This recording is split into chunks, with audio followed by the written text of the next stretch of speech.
Hello, everyone. My name is Rach. I'm a very grateful recovered alcoholic, and I am so happy and grateful to be here with you today in this book study, Infinite Power and Love. We're on step 12. And just thinking about the name of the book study, Infinite Power and Love. And you know, it starts off the chapter 7 on 89. Practical experience shows that nothing will so much ensure immunity from drinking as intensive work with other alcoholics. And it really makes me think, as long as I am willing to give this stuff away, I can have infinite power and love. I can be connected to this infinite power and love. And I always do the little sort of visual. I think you guys might have actually seen it, but they have dedicated 76 pages just to this one step. So we're going to read the step that we're on. So for anyone who doesn't know, it's on page 60. And we'll just read step 12 together. So, having had a spiritual awakening as the result of these steps, we try to carry this message to alcoholics, plural, and to practice these principles in all our affairs. So it's quite a meaty step, isn't it? There's like 3 elements to it. And what we've covered over the past couple of weeks is their guidance on how to work with others. But we've got loads more information than that, because we've got to wives, to employers, to the family afterwards, and a vision for you. And there's lots of talk throughout the big book about how to make the approach. And, there's loads of references. I can't bring them to mind off the top of my head. But one of the things that I always stress and emphasize is just how lucky we are to be in recovery in this day and age, that sponsoring and giving this thing away is so convenient.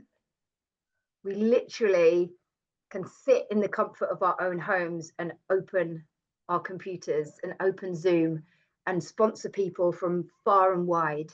Whereas back then, when this was written, they were talking about, you might have to go to the hospital and administer medication, and they might burn a mattress or break your furniture. It's like sometimes we might not even meet sponsees in the flesh, but we will have made an impact by trying to carry this message.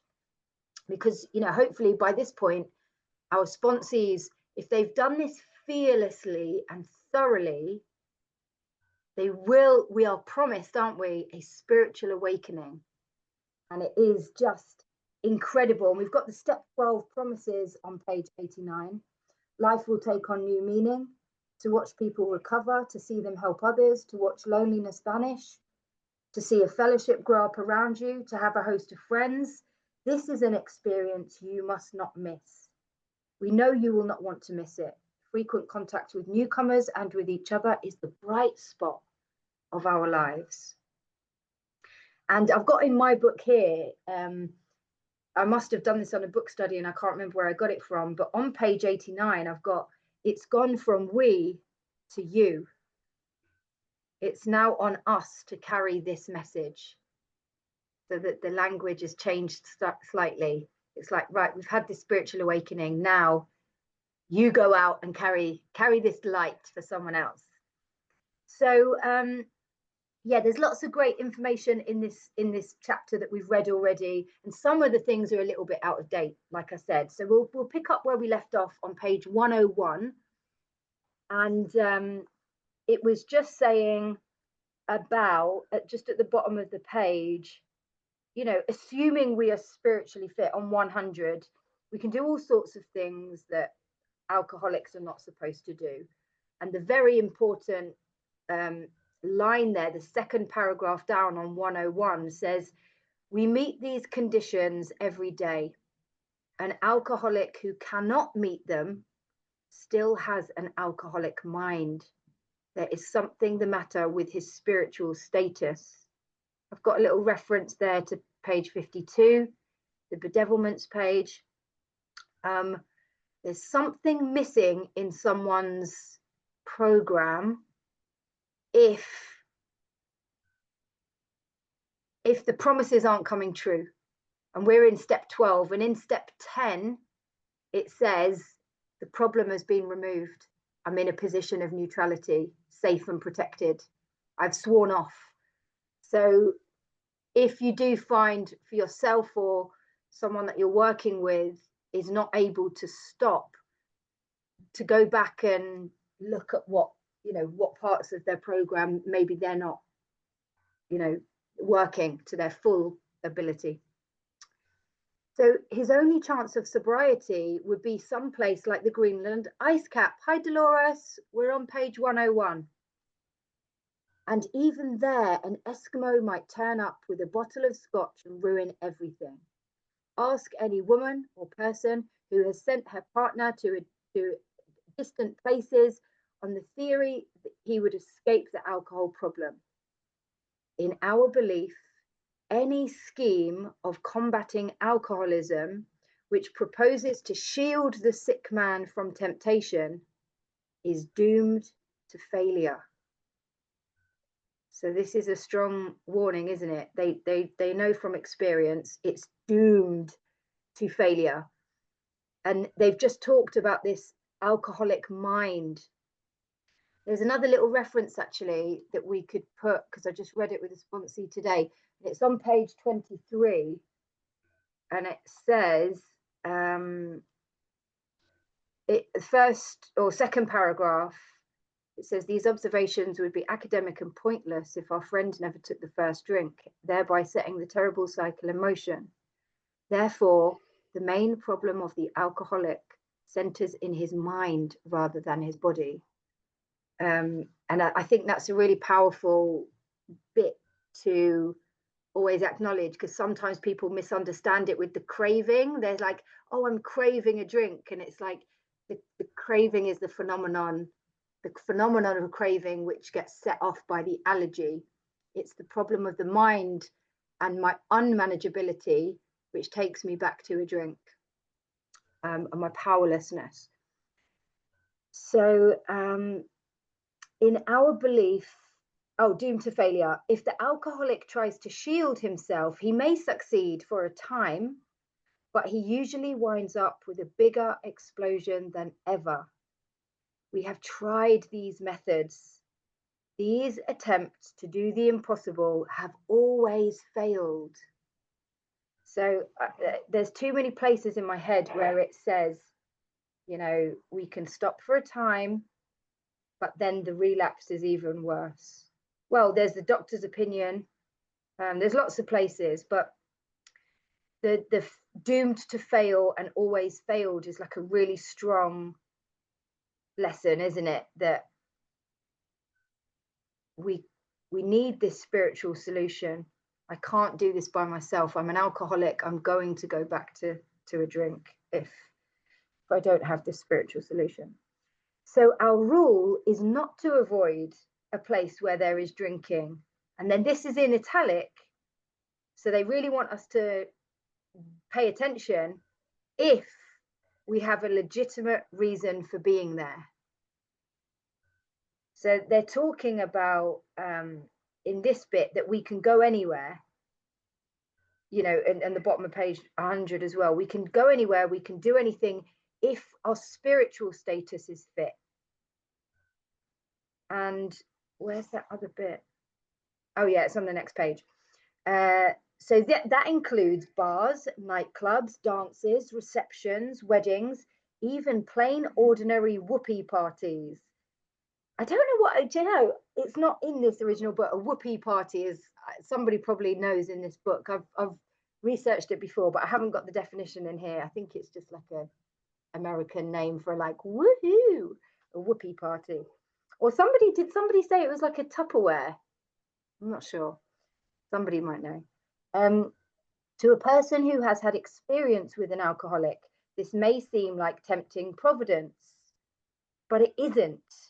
I've got in my book Protective Care of God, like tempting fate in a way. You will note that we made an important qualification. Therefore, ask yourself on each occasion, have I any good, social, business, or personal reason for going to this place? Or am I expecting to steal a little vicarious pleasure from the atmosphere of such places? Vicarious means to experience feelings of another person's action. So I'm not drinking, you're drinking, and I want to feel what you're feeling. It's still about this alcoholic mind, isn't it? It's like I'm still trying to still associate fun with that old way of being. And magically it does get removed. You know, it does get removed when we follow these directions implicitly. So if you answer these questions satisfactorily, you need have no apprehension. Go or stay away, whichever seems best, but be sure you are on solid spiritual ground before you start, and that your motive in going is thoroughly good. So I think deep down within us, we know if our motive for something is correct.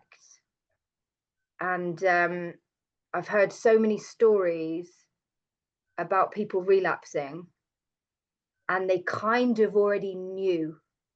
They knew it was coming a lot of the time because they started to be a little bit dishonest, or, you know, again, this vicarious, like living somebody else's experience.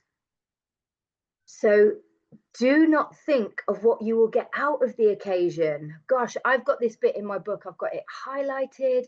I've got it boxed off. I've put loads of hearts next to it. I've really made it pop on the page because this applies to everything. Personally, I think. Do not think of what you will get out of the occasion. Think of what you can bring to it. So the flip side, when they talk about what my main problem is on page 62, selfishness and self-centeredness, that is the root, well, that we think is the root of our troubles, driven by 100 forms of fear, delusion. This is like the opposite. This is another way of saying be helpful, be useful. But I love that flip of do not think of what you will get out of the occasion. It makes any occasion more, I don't know, less self, you know, more selfless and less selfish. But if you are shaky, you had better work with another alcoholic instead. So there we go. They've given us a couple of warnings about what can happen. And, you know, staying away always failed, alcoholic mind, spiritual status. Make sure you're on solid spiritual ground. Make sure your motive is good. Think about what you can bring, not about what you can take. But if you're shaky, better work with an alcoholic instead. Clear-cut direction. Why sit with a long face in places where there is drinking, sighing about the good old days? If it's a happy occasion, try to increase the pleasure of those there. I like that. I've squiggly underlined of those there. How can I be helpful? How can I be useful? If a business occasion, go and attend to your business enthusiastically. I've squiggly underlined enthusiastically. That means inspired and possessed by God. I've got this real kind of passion for my attitude towards recovery makes a massive difference. So the enthusiasm that I take to my work is also going to make the difference between whether I enjoy it or whether I don't enjoy it. It's like, am I grateful that I can work? Am I grateful that I have a job? Am I grateful that I've got colleagues? Am I, you know, it's humility as well, isn't it?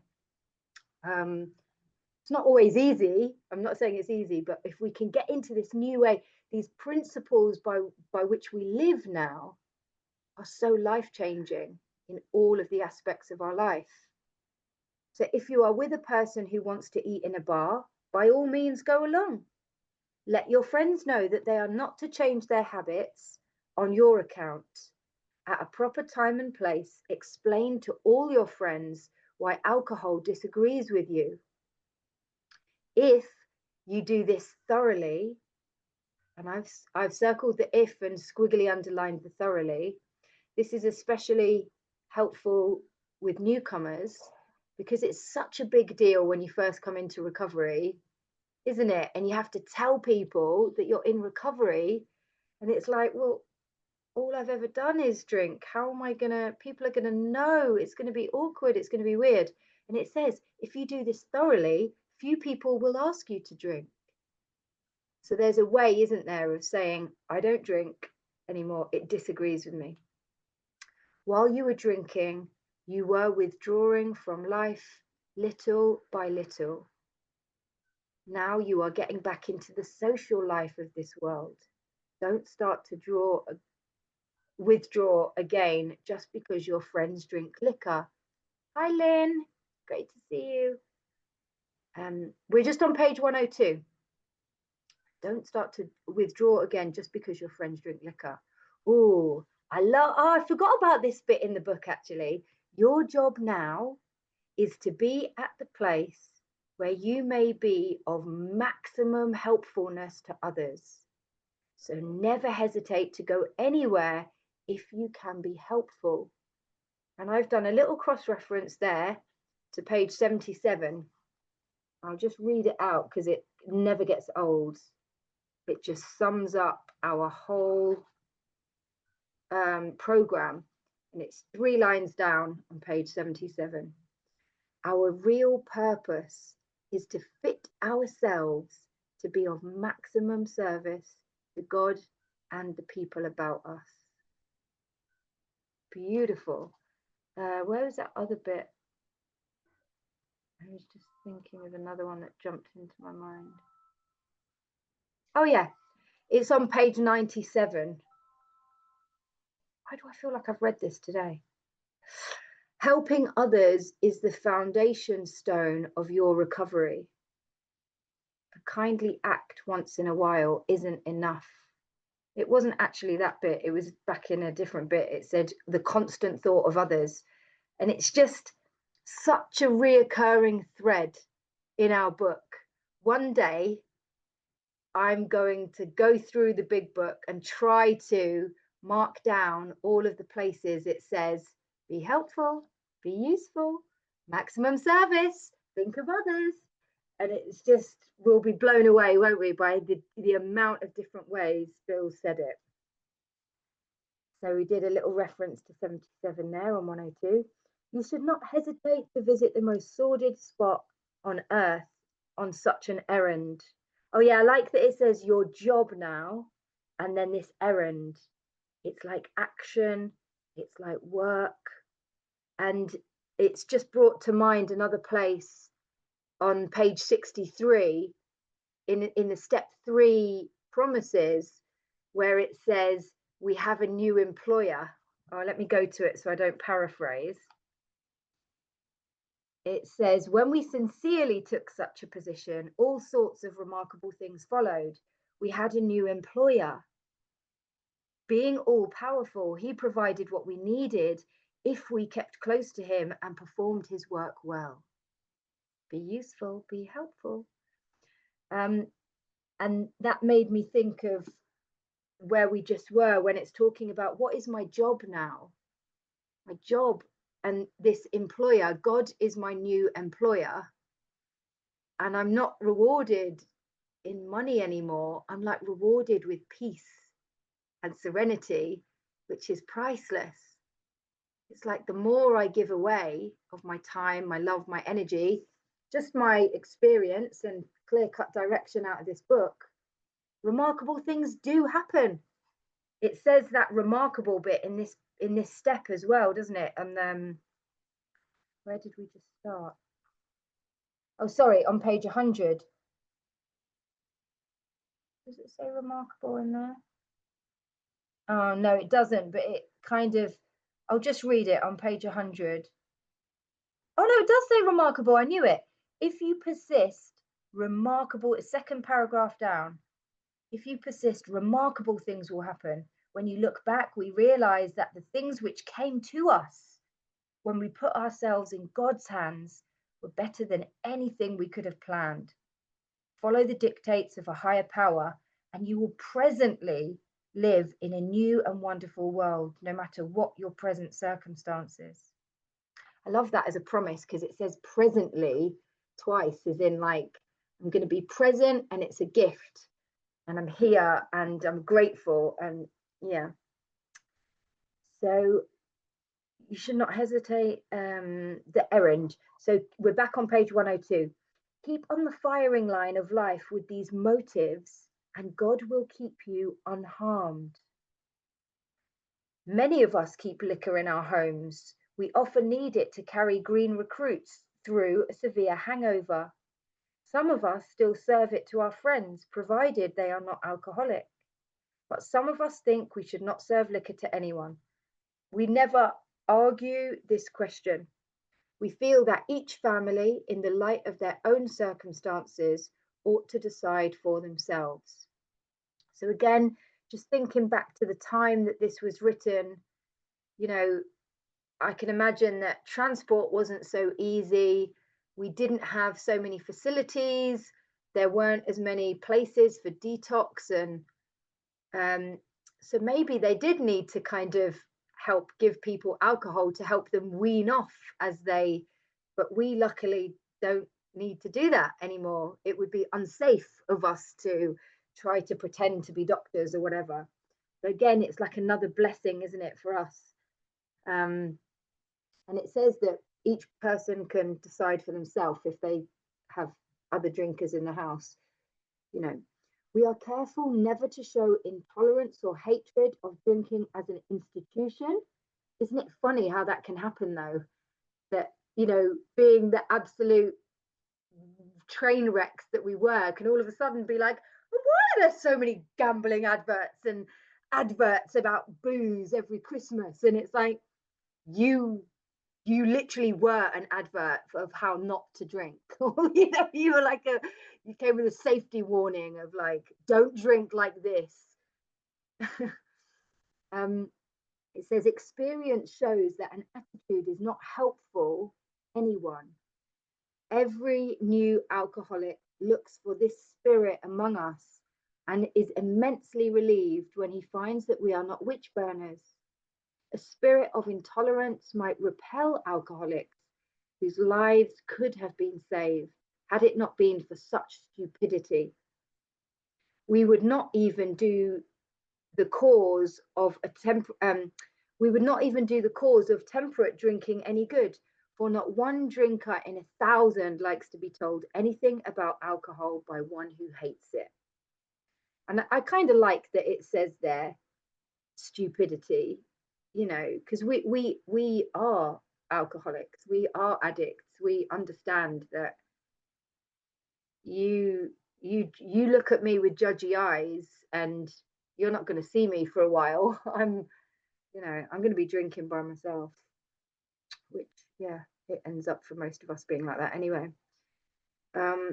Someday we hope that Alcoholics Anonymous will help the public to a better realization of the gravity of the alcoholic problem.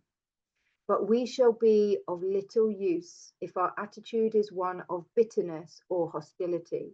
Drinkers will not stand for it.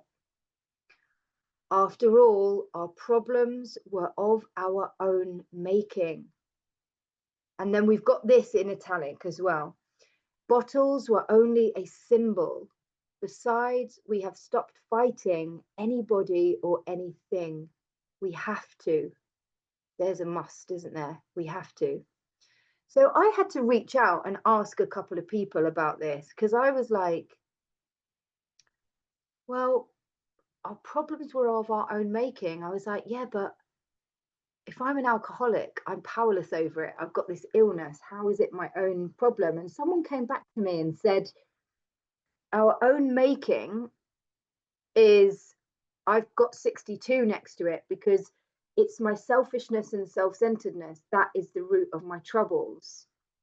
And my bottles were a symbol because life is not going the way I want it to go, and the people aren't doing what I want them to do, and I've got my violin out. So my alcoholism is underneath, and obviously I drink, this is a symptom or a symbol of it.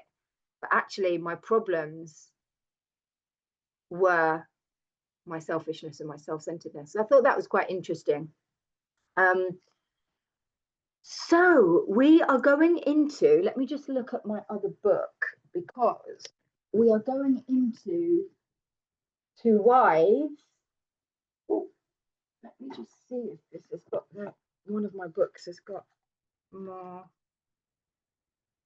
Bear with me. Oh, it's not this one. 101. No, that's not the right one. Okay, we'll just go off this one. Okay, so this chapter is quite a controversial one, because it was written by Bill Wilson and not actually Lois. Lois was not asked to do it. Apparently she was upset. This is what I've heard in a different book study. She was upset that she wasn't asked. He actually asked Anne Smith, but she declined. And I don't know if it's a rumor or not, but that Lois might have dobbed him in for how he, given away too much information about Bill, and he didn't want that to happen. So he ended up writing it, and so it's controversial because it's written by a man pretending to be the wife of an alcoholic. So there are some bits in there that are a bit, but I do know other people who love this chapter and who say that we can apply this to husbands, partners, sponsees, family members. So we'll read it with an open heart and an open mind, bearing in mind that we're all sitting here today free and enthusiastically reading the book together on a Friday. So we'll let Bill off if he's been a bit if he's been a bit sexist in that time of the world. So chapter 8, Two Wives, and we'll just go down to the asterisks. It says, written in 1939, when there were few women in AA. This chapter assumes that the alcoholic in the home is likely to be the husband, but many of the suggestions here may be adapted to help the person who lives with a woman alcoholic, whether she is still drinking or is recovering in AA. A further source of help is noted on page 121. So Page always says actually as well that even though they include, what does she say now? The fact that they included women, like the Marty Mann test, and that they said we are 100 men and women who have recovered, is like leaps and bounds forward in that time. So yeah. So with few exceptions, our book thus far has spoken of men, but what have we said applies quite as much to women. Our activities in behalf of women who drink are on the increase. There is every evidence that women regain their health as readily as men if they try our suggestions. So they're trying for a bit of, equality here. They're recognizing that women drink too, and that we do have women alcoholics. But for every man who drinks, others are involved. The wife who trembles in fear of the next debauch, the mother and father who see their son wasting away. Among us are wives, relatives, and friends whose problem has been solved, as well as some who have not yet found a happy solution. We want the wives of Alcoholics Anonymous to address the wives of men who drink too much. What they say will apply to nearly everyone bound by ties of blood or affection to an alcoholic.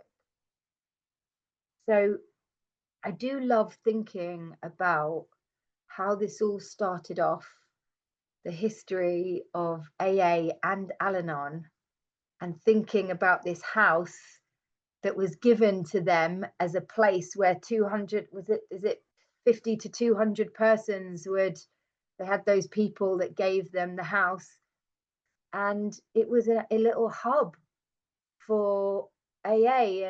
And Bill Wilson's house, they had all the people round, and the wives would come in and have a cup of tea with Lois, and that's how Al-Anon started. And what a beautiful sister fellowship to help those recover. And my sponsor said to me the other day, she said, it's so sad that Al-Anon isn't being utilized as much as it could or should be, because everybody is affected by the alcoholic. So why aren't there more people getting help for that? And it's just still as hard for some people to get into Al-Anon as it is for AAs to get into AA. So I think yeah, it's a beautiful fellowship. So as wives of Alcoholics Anonymous, we would like you to feel that we understand as perhaps few can. We want to analyze mistakes we have made. So that's really humble. We want to leave you with the feeling that no situation is too difficult and no unhappiness too great to be overcome. We have traveled a rocky road. There is no mistake about that. We have had long rendezvous with hurt pride, frustration, self-pity, misunderstanding, and fear. These are not pleasant companions. We have been driven to maudlin sympathy. Maudlin means self-pitying and tearfully sentimental. So, really sad, maudlin sympathy, really tearful, sentimental, and sympathy. To bitter resentment. Some of us veered from extreme to extreme, ever hoping that one day our loved ones would be themselves once more. Our loyalty and the desire that our husbands, sons, partners, wives, whatever you want to call it, hold up their heads and be like other people have begotten all sorts of predicaments. So sorry, I read that weird. Sometimes when I try to make it non-gender, I just mess up the whole sentence. So I should probably just read it as it's read in the book. We have been unselfish and self-sacrificing. We have told innumerable lies to protect our pride and our husbands' reputations. We have prayed, we have begged, we have been patient, we have struck out viciously, we have run away, we have been hysterical, we have been terror-stricken, we have sought sympathy, we have had retaliatory love affairs with other men. Our homes have been battlegrounds, many an evening. In the morning, we have kissed and made up. Our friends have counselled chucking the men, and we have done so with finality, only to be back in a little while, hoping, always hoping. Our men have sworn the great solemn oaths, and that they were through drinking forever. We have believed them when no one else could or would. Then, in days, weeks, or months, a fresh outburst. I remember what this chapter always does, actually. And whenever I read it, it really helps me think about the impact of my drinking. Yeah, Lynn, sounds like the actor on page 61. Yeah, and it reminds me as well of page 31, where it talks about the alcoholic and all the things that we've tried, all the different ways that we've tried. And this is like the Al-Anon's version of like, we've tried this, we've tried this, we've tried this. But this chapter, it reminds me of just how, how important the amends process is, because terror and torment and torture we've put our families through. Then in days, weeks, or months of fresh outburst, we seldom had friends at our homes, never knowing how or when the men of the house would appear. We could make few social engagements. We came to live almost alone. When we were invited out, our husbands sneaked so many drinks that they spoiled the occasion. If, on the other hand, they took nothing, their self-pity made them killjoys. There was never financial security. Positions were always in jeopardy or gone. An armored car could not have brought the pay envelopes home. The checking account melted like snow in June. So again, this like inconsistency, this unreliability, the fear and the nerves that runs through our families when we are powerless over that choice to pick up a drink. We don't know how or where it's going to end. Everyone's got their own version of, you know, this rock bottom, this low, you know, blackout drinking, losing money, whatever, accidents. Oh, sometimes there were other women. How heartbreaking was this discovery? How cruel to be told they understood our men as we did not. The bill collectors, the sheriffs, the angry taxi drivers, the policemen, the bums, the pals, and even the ladies they sometimes brought home. Our husbands thought we were so inhospitable. Joy killer, nag, wet blanket. That's what they said. I mean, I don't know if some of us have ever been that defensive. And when our family members were trying to reason with us, our defense mechanism is, you're boring. You don't, you know, you go home. I don't care. Like, I'm out, I'm partying, I'm doing what I want to do. Yeah. I remember, yeah, this is, we have tried to hold the love of our children for their father. We have told small tots that father was sick, which was much nearer the truth than we realized. They struck the children, kicked out door panels, smashed treasured crockery, and ripped the keys out of the pianos. In the midst of such pandemonium, they have rushed out, threatening to live with the other woman forever. In desperation, we have even got tight ourselves. The drunk to end all drunks. The unexpected result was that our husbands seemed to like it. So again, this is sort of making me think of all of these things that our families have tried to get us to see the insanity of our behavior, and all the pain as well that we didn't see because we were in the madness. I was in that self-centered, I'm just doing what suits me. I'm not thinking really about the impact of you. And that's why the amends process is so powerful, and why a sorry just doesn't cut it. It has to be a, what action can I take to put this right? Not just, sorry, it's not going to happen again. Even if it doesn't happen again, there's that bit, isn't there? There's a long period of reconstruction ahead. Can't remember where it is off the top of my head. It's in step 9, I think.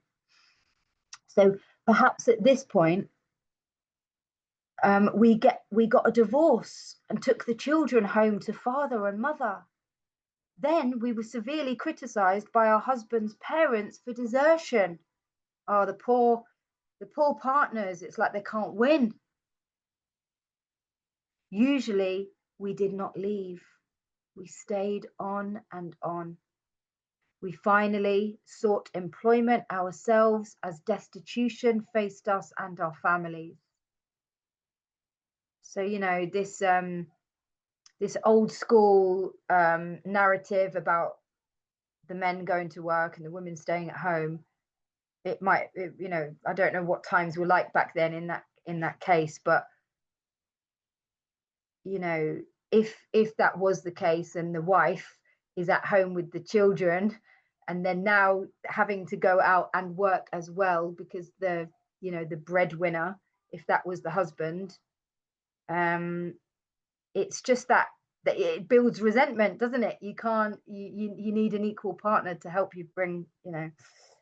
We began to ask medical advice as the sprees got closer together. That I always saw as a positive thing. We began to ask medical advice, but unfortunately, back then and even today, we've still got so many doctors and medical professionals who don't understand that we are here. So when we go to them and say, I can't sleep, I'm anxious, I'm depressed, they're like, here you go, here's some tablets. You sound like you've got bipolar, or, you know, my daughter's just being medicated at the moment with diazepam. And I'm just like, oh God. Anyway, we began to, the alarming physical and mental symptoms, the deepening pall of remorse, depression, and inferiority that settled down on our loved ones. These things terrified and distracted us. So there's that mind and body, the alarming physical and mental, that's the mind and body symptoms.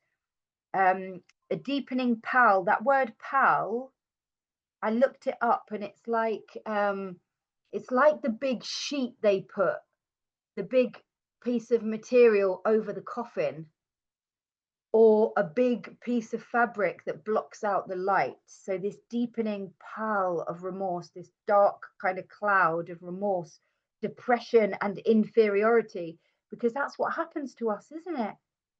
Remorse, depression, and inferiority. We're drinking and using against our will.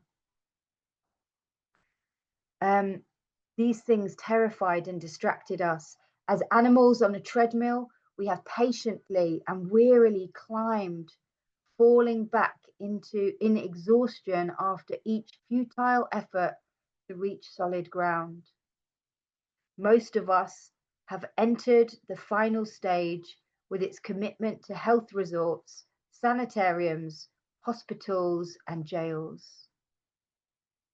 Sometimes there was screaming delirium and insanity. Death was often near. It's a very morbid kind of chapter, this, isn't it? It's really like a reality check of what our families had to go through. And whilst I was drunk going, I'll be fine, I'm not gonna die, and we're just, you know, really the decline, the deterioration for our families, it's very powerful. Under these conditions, we naturally made mistakes. Some of them rose out of ignorance of alcoholism. Sometimes we sensed dimly that we were dealing with sick men. There it is again, when it talked about the fathers, it's actually right opposite on the page. Had we fully understood the nature of the alcoholic illness, we might have behaved differently. How could men who loved their wives and children be so unthinking, so callous, so cruel? There could be no love in such persons, we thought. That bit just makes me think of, you know, frothy emotional appeal seldom suffices. That's in the doctor's opinion. It's on page, oh, let me just find it. It's on page 28, isn't it? Yes. So it's 28 Roman numerals. So XXV I. And it's frothy emotional appeal seldom suffices. So it makes me think of,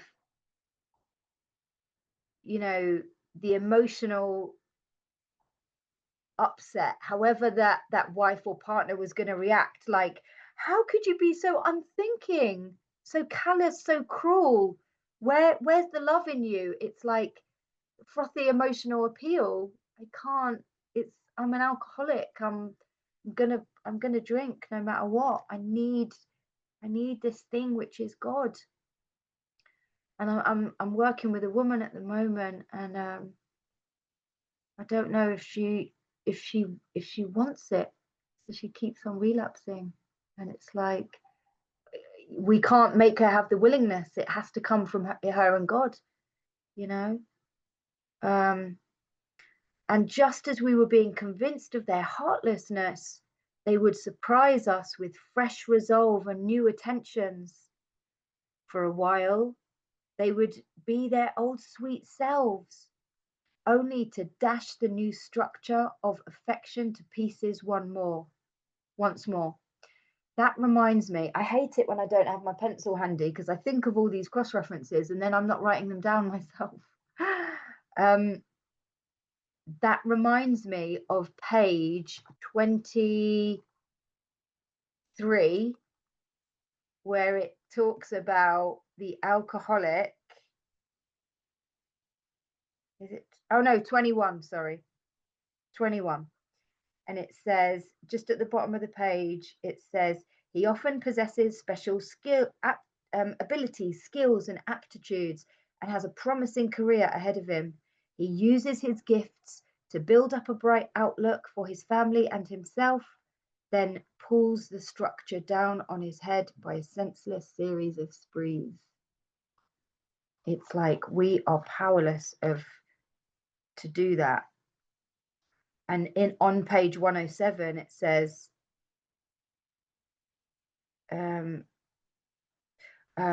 sorry, I was just looking at a different bit about the wall being built around them. For a while they'd be their old sweet selves. Asked why they commenced to drink again, they would reply with some silly excuse or none. Yeah, it was so baffling, so heartbreaking. Could we have been so mistaken in the men we married? When drinking, they were strangers, like the Jekyll and Hyde. That's in the 60s, isn't it? That might be page 61, I'm not sure.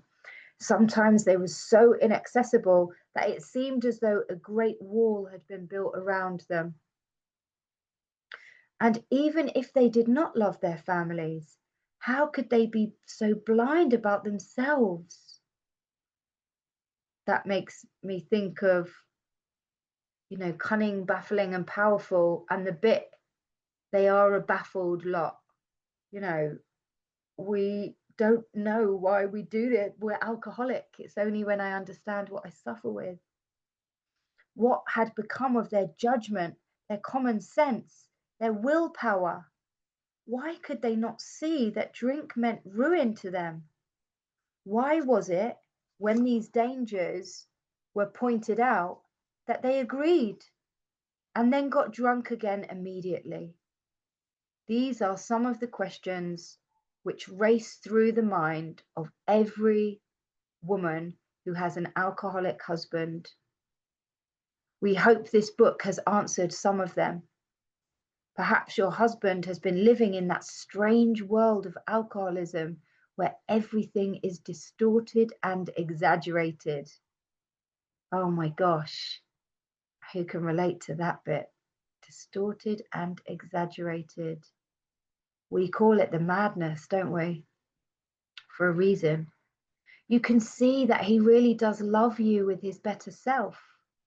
Of course, there is such thing as incompatibility, but in nearly every instance, the alcoholic only seems to be unloving and inconsiderate. It is usually because he is warped and sickened and says and does these appalling things.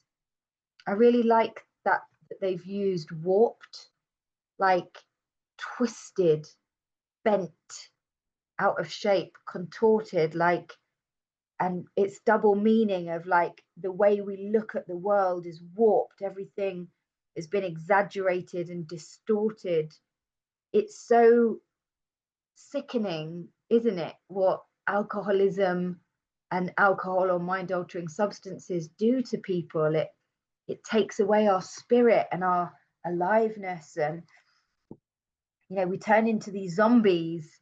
It says in the book, I think it's on page 63, it says, possessed of a new power, peace, and direction and freedom. And it's like, before I was possessed by booze and mind altering substances, I was possessed by it. My spirit, soul was, it is a crazy illness, isn't it? Yeah. Today, most of our men are better husbands and fathers than ever before. Try not to condemn your alcoholic husband, no matter what he says or does. That bit always gets me. I think, come on, Bill. No matter what he says, no matter what the alcoholic says or does, try not to condemn. But the other thing that this chapter really makes me think is they've got such a hard task of, because if we were condemned, that's not going to work either, is it? So even though it's a big, you're asking that if I rip the piano keys out and I hit the children and I kick the door frame, you're saying don't condemn me for doing that. But then if you do condemn me for doing it, that's not going to work either. So in a way, it's like this guidance is really good, even though it's quite, how would we write a chapter to it's a challenge. So he is just another very sick, unreasonable person. Treat him when you can as though he had pneumonia. When he angers you, remember that he is very ill. I mean, to be completely fair to Lois, I doubt any of us would be here now without Lois Wilson supporting him and loving him and being patient and not giving up on him, because he probably would have died. There is an important exception to the foregoing. We realize that some men are thoroughly bad intentioned, that no amount of patience will make any difference. An alcoholic of this temperament may be quick to use this chapter as a club over your head. Don't let him get away with it. If you are positive he is one of this type, you may feel you had better leave. Is it right to let him ruin your life and the lives of your children?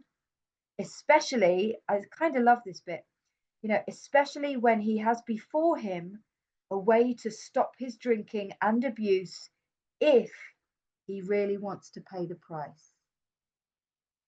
I love that bit. I was speaking to a sponsee today, and our step 2 is came to believe that a power greater than ourselves could restore us to sanity. And there's so many references in the book to our insanity. I love thinking about this word insanity being like, I know that I'm sick. I know that I'm ill. I know that I'm an alcoholic now. I've got the mind of an alcoholic, the body of an alcoholic, and the spirit of an alcoholic. My insanity is not working a 12-step program.